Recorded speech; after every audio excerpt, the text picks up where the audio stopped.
Welcome to part 9 of Dominion's Abridged, where last time we took down a big army from the purple faction after a long build-up. So things have finally equalized down there, and we're even making some progress against them with some cheeky raiding strategies.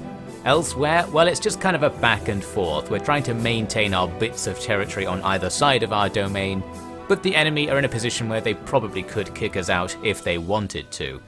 I think we're actually in the next turn after the end of the last part. I can't quite remember because all this footage very much looks the same. We're in a similar situation to where we ended the last part anyway. I'm doing some semi-pointless attacks up here. I've half captured an Agarthan territory, and I'm now moving out into the Pythian territory, I think it is, this other purple faction. This is another case where randomly attacking them is probably a bad idea because it's just drawing their ire. But then again, they don't appear to have very much. We have decent scouting of their stuff nearby, and there are very few units. Maybe they're doing something else somewhere else. And of course, Red are still hanging around. They're not attacking me with their gigantic army, which is helping, and I'm gradually building up an army here of my own, so we've got something there of a defense. Down in the sea, we've actually lost a bit of the sea temporarily, because Orange managed to break the patrolling forces of the Broken Ocean and set a siege, another case where my guys not being on patrol stance means they didn't defend the province properly. So, to respond to that, we're going to throw loads of stuff in from nearby. Here I'm deploying this turtle into my ranks. This is to represent the fact that I've sort of discovered the summoning system. I did do some summoning much earlier, but now I'm getting more into it. In order to supplement my recruitment, we've got absolutely loads of magical crystals because I haven't been doing much magic. So we can throw extra stuff in like these sea serpents we can summon. Our big slug can summon better things than that. I've got quite a few sea trolls on the way, I seem to remember, which are handy, an amphibious unit we can use to throw at the enemy and just keep remaking them using our magical crystals. Well, moving on to the next turn, let's see what's going on. We did successfully get back the Broken Ocean. It was pretty easy in the end. The thing was, I threw tons of stuff over there, and that's going to be inconvenient for us. Looks like the other purple faction lost a territory to us. This was a battle not involving us, but one that's of interest. The red faction has taken one of the thrones of ascension from the orange faction, or they've started doing so at least. So red are on the ascent. Here is the big news of this turn.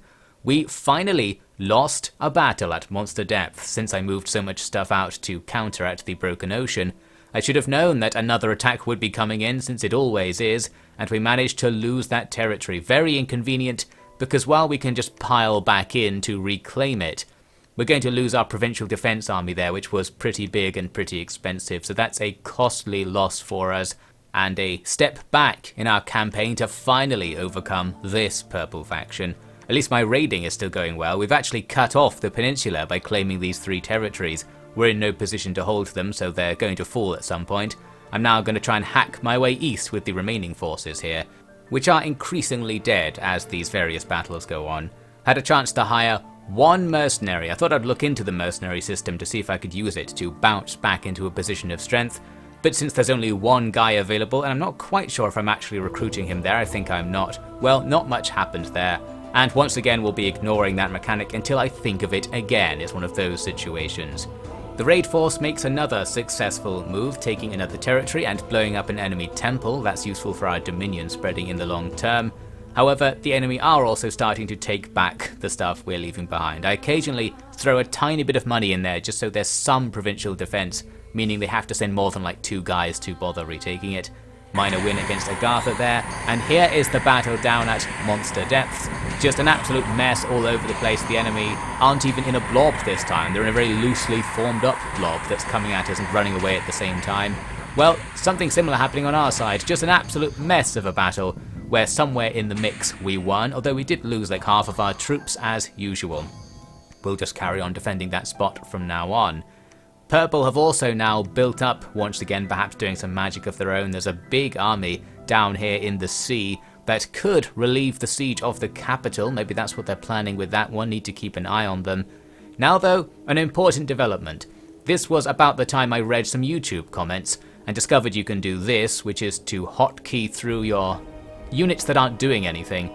To me though, a unit that's on defend is doing something. Of course we now know it's not, you might as well switch to patrol. I don't really know why defend's in the game, it's more of a niche use thing to say defend a province without defending the exterior. Well, whatever. Here's the other important development. Some military reforms. I'm starting to move some of my squid guys out of bodyguard squads and into dedicated ranged attack squads, which will allow them to actually do something in battles. We're going to become more powerful as I go around doing this to all of my armies, which I won't talk about because that took forever. There, by the way, is a Sea Troll commander with a few Sea Troll troops. The sorts of things we're going to be summoning en masse to help out against purple. Now moving on to the next turn. We're back at Monster Depths as another wave of purple trash comes at us and a wave of our sharks, tritons and trolls goes in to deal with them. We've even got our god on the field down here. I decided to locate the god at Monster Depths. Since it has proved to be such an important location in this war, I'm sure it boosts our morale and the god can use magic and stuff. Well, we absolutely annihilate purple once again. Their troops are just being drained in their constant efforts to attack here. Absolutely perfect. I didn't like what I was seeing here though. Red have gigantic armies on our border in the west. From what I can tell, their troops aren't even that trashy either. I'm pretty sure they could do big damage with those stacks if they wanted to. We're continuing our operation, which is just hope that they don't want to and really do nothing because there's no response we have to that offensive. I'm focusing everything I have down here. There's a nice spell I'm casting, that Summon Sea King's Court, which I'm failing to cast due to clicking errors, is a nice spell that summons a whole load of trolls at the same time, so we can very quickly expand our ranks, although it costs tons of magic. We've got loads of magic crystals to waste, so we will use that a bunch of times in the near future. Against red, here is our cowering plan. We're going to try and get everything off the front line just so they don't die if the enemy do attack. Our only hope is to fight with all of our stuff concentrated together, or maybe fight in the sea so we get some buffs as well. Somebody tried to kill our god, and that didn't go very well for them by the looks of things. For whatever reason, I wanted to see it happen, so here it is, one guy sneaking across the seabed. I think our god uses a spell to lock that guy in place, and then these two troll bodyguards come over and do the business. Well, that's one person who's learned the hard way. You can't kill our god anymore. Now here's the big attack from red, or the small attack from red I should say.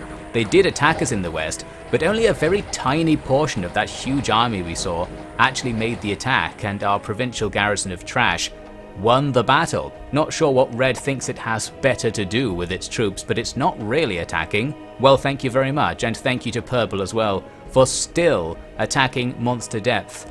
We're in a phase of this campaign, I think I noted this earlier in the series, where the AI is being kind of nice to me. I feel like we're in much bigger trouble than it looks like, and we're just consistently getting away with everything here.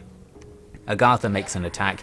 This is against one of the random coastal provinces in the east that I took, but I didn't really have it defended, so we're just going to lose that one again. Well, that's that. I'm actually moving right into the next turn because I didn't do anything during that turn. Let's look at the battles this time. There's a battle at Monster Depth. How about that? And we defeat over 100 more enemy troops. I'm guessing they're just constantly using magic to summon up stacks of 100 troops out of nowhere and just throwing them at us. Maybe this isn't costing them very much. Well, it feels good for us at the very least. Unfortunately, red are now on the move. They attack with 400 and something troops instead of like 40. That's more like it. And we do lose one of our western territories. So that can happen again if red feels like doing it. Here's a nice development though. I've gathered together tons of stuff at the purple capital. It's time for another one of these. We're going to try and take this castle just with more stuff than before, and as usual, it's packed with summoners who immediately make an army to run out of the gates at us. We though have quite a lot of stuff here, including some stuff that's actually going to be using magic and ranged attacks thanks to recent developments in tactics. So all these squids who look like they're not doing anything are actually paralyzing the enemy troops and demoralizing them as well. So these slingers on the walls, they do nothing for a while and then they just retreat. That's going to massively reduce the damage we're taking. As for this battle in the gateway, we've got a huge queue to partake in it and the enemy don't. So after a short grind we get in. And that was that. Unlike the previous time we got annihilated, there was no dragon here to kill everybody. There was just some normal stuff, and it all routes as we make our way in. So this is an incredible development. We have at long last actually gotten into that castle. Somebody is doing some magic to kill our troops across the map. Going to have to just put up with that for now. But yes, the purple capital has fallen. And red is apparently going after orange, who I've been calling Maringian or something, by the way. It's like Marignan, it's kind of a French word. I can't read what's on the screen, as OFID veterans might know. I commentate this stuff on like a tiny video preview, so I actually don't know what it says. I'm vaguely remembering what it says from the shapes that I'm looking at. I do like to commentate on the pretty shapes. Now down here in the south, this was a triumphant moment, and for me, I remember when playing, this was like completing the game in terms of my feeling on the matter. I was like, I've finally done this. It took about 16 hours to get to the point of taking this castle, and really felt like a triumph. In game terms, it's not that big of a deal, but it is nice to now control 3 capitals, some high-level provinces.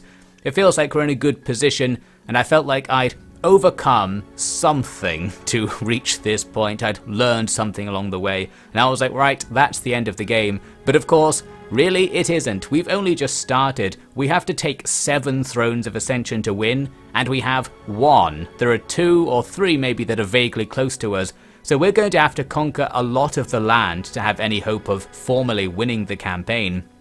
And the downside to that is that red controls most of the land, and their armies can just do whatever they want. Therefore, this turned into a sort of bittersweet moment of triumph, but reaching the mountain summit to realise there's an even bigger summit on top of it, that sort of thing. We're not out of the game, but we're nowhere near being on top of the game, and this was a bit demoralising so late into the campaign, since, as I mentioned before, it takes me ages to play my turns because I don't know what I'm doing, although they are rapidly speeding up, I think, as we go further and further on, and I have more idea what to do. Well, I'm just ranting now. My morale was simultaneously very low and very high at this point in the campaign. I next decided to make another decisive move. I'm going to take everything at the enemy's capital and throw it at their blob that's sitting in the sea. It's been there for a long time. I had expected it to try and relieve the siege or something. Maybe they're psyched out. Well, we're going to go down there and try to fight them in the sea, since we'll have the advantage down there. There's a battle at monster depth, of course, as well. Can't go a turn without that. Here's the big fight, though. In this one, I actually set up the formations a bit. I managed to work out how to get some of the units to be on the edges of the map, and I gave, I think, the lizard guy things orders to attack the enemy's rear. They can't quite do it because they can't get there. They're squashed against the edge of the fighting area, but some of them have gone around. We've sort of surrounded the enemy a little bit with our numbers, making a bit better use than we usually do with the sheer blob attack. And when the enemy rout, several of our guys are behind them, making that rout less effective. So that was pretty good. We absolutely annihilated them in that fight. We did take plenty of casualties, mostly summoned stuff and replaceable trash, so that's not too bad. The enemy took extreme casualties, losing like 400 to 500 guys as I recall. This finalizes the securing of their capital. Now they can't immediately take it back. Or can they? We'll come back to that idea. I'm going to take the stack and just go on the offensive now. Our next project will be to just take the next castle. I can also now rescue the raiding force, which was still sitting behind enemy lines. Now it's on the front line, so the raiding tactic has overall gone very well. We didn't even sacrifice those armies, which I was prepared to do. Up against red, we're going to make this cheeky attack. I thought, let's try and take this top left area. It's kind of cut off by mountains, so I thought maybe we'll push in that direction. Also, it's away from the direction their main force currently is in. They're just killing orange at the moment, so that's bought us a bit of time, I suppose, although us attacking red might bring them back. Here is the reason that the purple capital is less secure than expected. In one way or another, their god, their dragon, shows up here to fight a battle. This is still pre the discovery that you can put troops on patrol mode to let them fight in battles in castle regions. So they're fighting just this tiny provincial garrison that was basically nothing. The dragon wins, of course, everything's dead. And now we're under siege. That dragon has the castle under siege and we have to do something about it. The other battles this turn are all generally good. Looks like we're repulsing orange somewhere. Gotta have that battle at monster depth, that's all good. This is the front line along the peninsula, so we're repulsing the enemy's counterattacks there. That's looking good. Looks like we've successfully started the siege of that red castle up top, and it's the same story for the purple castle along the peninsula. Although some of those troops I'm going to have to break off to start going back, due to the fact we have that dragon now in our backlines causing a nuisance. So we'll lessen this force a little bit, but leave most of them sitting here. Actually, many of these troops I'm going to send forwards at the same time, due to there not being many supplies in that area, so we want to spread the forces out forward as well to besiege the castle next door to it. And I'm trying to basically determine how little I can send back to deal with the dragon, because it's going to take several turns to go back and fight them. Very annoying, would be good to have the guys on the front line if we could. Don't even really know why the dragon is allowed to be back there. There's another monster depth battle, so the purple faction are just wasting troops constantly as ever. Here is a disastrous attack. I tried to make a very cheeky move on the western coast, because red had left a couple of tiles in front of me unoccupied for a while, so I thought I'm going to sneakily just raid them and then move back afterwards. But as it happened, when I sent my army forward, they sent their army forward as well, and we ended up clashing here. It's something like 200 versus 200, but we have a decent amount of trash, and they have that high ground packed with horse archers, and the hill had ice drakes on it. That proves to be decisive. Looking at the casualties, we did very badly, much worse than I expected, and it's probably because of those ice drakes. They only had a couple in there, but they got 70 kills between them. That area of effect damage, it just really works against our massed blobs, and I have no idea if there's anything we can do about that. If they just brought more of them, we might be in enormous trouble. Well, as ever, we hope that the enemy don't kill us. It's a strategy that's working surprisingly well so far. At least we're winning some other battles this turn, repulsing the enemy on the peninsula and in the sea. Orange are still pointlessly attacking us despite being on the verge of death. Good for them, I suppose. We've once again shot ourselves in the foot on that western coast, so we need to pull back and resume Operation Do Nothing. I think doing nothing is just the prime strategy, because every time I move, red's more likely to try and counterattack and screw us over. So we should just keep our heads down and try to cheekily capture that corner I'm going for, and seek battles only in the sea or around our own forts or where we're generally massed. I don't think that would even help at this stage given the enemy's strength, but it's at least a good idea to try and do something tactical. Well, I was trying to do something tactical with the raid and fullback plan. It worked on the tile that I'm moving from just there, but not the tile below where we got annihilated. So a mixed bag, I suppose. We'll end this part here. A little bit of hope, I think. We're actually making something that you could call progress down here, and we're successfully stalemating everything everywhere else, and that's good enough for us to be making progress overall. Whether we'll ever achieve victory in this campaign seems actually unlikely, as mentioned earlier, just because it's going to take so long to do. Chances are I'm going to give up in the near future. I'm going to try and reach a point where things look generally good, if such a point can be reached, or reach the decision that it would be too difficult to do so. I don't even know, but we might actually have something resembling a happy ending coming soon, quote unquote.